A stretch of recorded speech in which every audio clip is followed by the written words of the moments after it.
لاہور شہر کے اندر بڑا ایک افسوسناک واقعہ پیش آتا ہے جہاں پر ڈی ایس پی نے اپنی بیوی اور اپنی جوان جو بیٹی تھی ان کا قتل کیا ہے۔ اب یہ معاملہ تفصیل سے آپ کو بتاتے ہیں یہ معاملہ تھا کیا، لیکن سب سے پہلے تو آپ نے ہمیں یہ بتانا ہے کہ آپ پنجاب پولیس کے رویے سے متفق ہیں یا نہیں ہیں، کیونکہ بارہا ان کی ویڈیوز آتی ہیں جب یہ گھروں کی چار دیواری کا وہ تقدس پامال کرتے ہیں، لوگوں کے اوپر ظلم کرتے ہیں یا زیادتی کرتے ہیں۔ اب آتے ہیں اپنے مین ٹاپک کی طرف کہ ڈی ایس پی ہیں جن کا نام عثمان حیدر ہے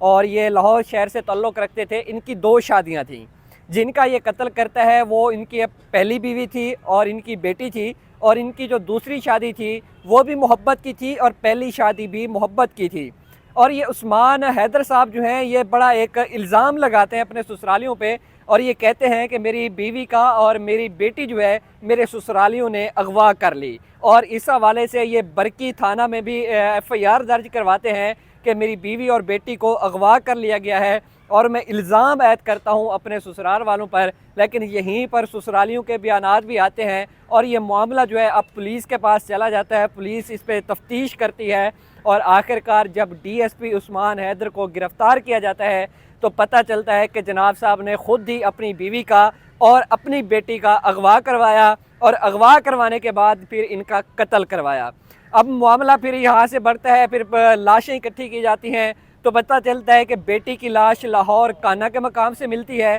جبکہ اس کی جو بیوی کی لاش تھی وہ ملتی تھی شیخو پورہ سے۔ پولیس تفتیش کرتی ہے، پھر اس کے بعد سمجھ میں آتا ہے کہ گھریلو ناچاکی کی بنیاد پر ان کی پہلی بیوی کے ساتھ کچھ تعلقات اچھے نہیں تھے اور ان کا لگاؤ جو تھا وہ دوسری بیوی کی طرف تھا، تو اسی وجہ سے ہر روز گھر میں معاملات بگڑتے گئے، اور آخرکار اس نے اتنا تنگ ہو کر یہ قدم اٹھایا کہ اپنی بیوی اور اپنی بیٹی کا قتل کروایا۔ اس کے بعد پولیس جو ہے ان کی دوسری بیوی کو بھی زیر تفتیش میں لاتی ہے، اب ان کے بیانات بھی ریکارڈ کیے جائیں گے اور پھر بتایا جائے گا کہ آخر مین صورتحال کیا تھی، کیونکہ دونوں پسند کی شادیاں تھیں۔ اس طرح کے گھنونے حرکات ہمارے معاشرے کے اندر بڑھتے چلے جا رہے ہیں، پولیس ان ایکشن بھی ہے، نئے نئے قوانین بھی بن گئے، لیکن اس طرح کے معاملات کم ہونے کے بجائے زیادہ ہوتے گئے ہیں۔ اس حوالے سے آپ کیا رائے رکھتے ہیں؟ اپنی رائے کا کمنٹ سیکشن میں ضرور اظہار کیجیے گا۔